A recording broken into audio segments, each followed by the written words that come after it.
Je suis originaire de Thetford Mines, ici dans la région. Puis j'ai surtout grandi sur la rive sud de Montréal. Mais mes parents, du côté de ma mère et de mon père, la famille vient de Thetford Mines et Saint-Adrien d'Irlande, un petit village. Et je m'allais souvent voir la famille. Puis moi, j'ai étudié les arts, influencée aussi parce que j'aimais beaucoup faire du bricolage quand j'étais jeune, travailler avec mes mains, surtout le papier. Puis j'ai un de mes oncles, l'un des frères de ma mère, qui lui était professeur d'art au primaire, il a étudié en art.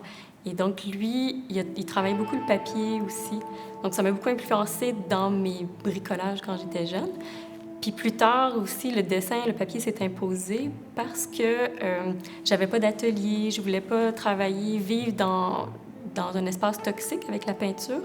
Le papier s'est imposé par sa légèreté. J'ai étudié à Concordia en histoire de l'art et en art visuel parce que je trouvais que l'histoire, c'était vraiment un aspect stimulant pour moi. J'avais besoin de faire des recherches pour alimenter ma création. Donc, j'ai fait un bac qui combinait ces deux aspects-là. Puis après, je suis allée étudier à Paris.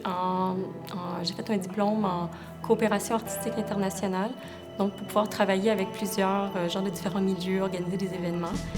Puis finalement, en revenant de ce diplôme-là, j'ai focusé plus sur ma pratique. Je suis allée faire des résidences d'artistes, une en Islande. Ensuite, j'ai travaillé en Finlande aussi pendant 4 mois. À partir de ça, j'ai constitué un corpus d'œuvres, puis j'ai focusé beaucoup plus sur l'histoire, l'actualité et l'environnement. Donc, les comportements humains aussi. C'est ce qui se retrouve souvent dans mon travail. L'exposition présentée en ce moment au Centre d'art Jacques et Michel Auger, c'est L'Inquiète forêt. C'est une exposition entièrement faite de papier. L'idée de départ, c'était de réfléchir un peu sur notre environnement, sur la forêt, qui souvent, on la connaît avec les contes de fées, on dit qu'une forêt est enchantée, ou sinon notre rapport à la nature est un peu fantasmé. On s'imagine que la nature est encore vierge et apaisante ou très belle et tout ça, mais finalement, notre empreinte humaine dans la nature est quand même assez importante avec l'étalement urbain, les pipelines qui passent partout, il y a beaucoup de pollution.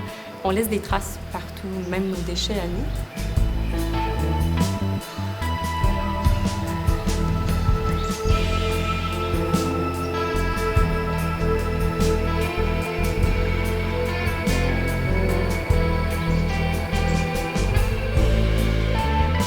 La forêt ici, elle est inquiète de son avenir.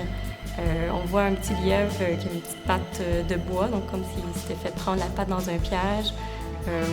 On voit, entre autres, une poubelle avec mes déchets. C'est en fait mes retailles de papier pour créer ici les arbres, en fait, les œuvres de papier. Donc moi-même, je participe à polluer mon environnement, donc, si on veut. Et donc, je ne suis pas non plus mieux que tout le monde. Et on voit aussi, par exemple, un loup c'est comme une tête de loup qui sort d'une boîte à surprise. Donc, le loup est mécanisé, il n'est plus un animal.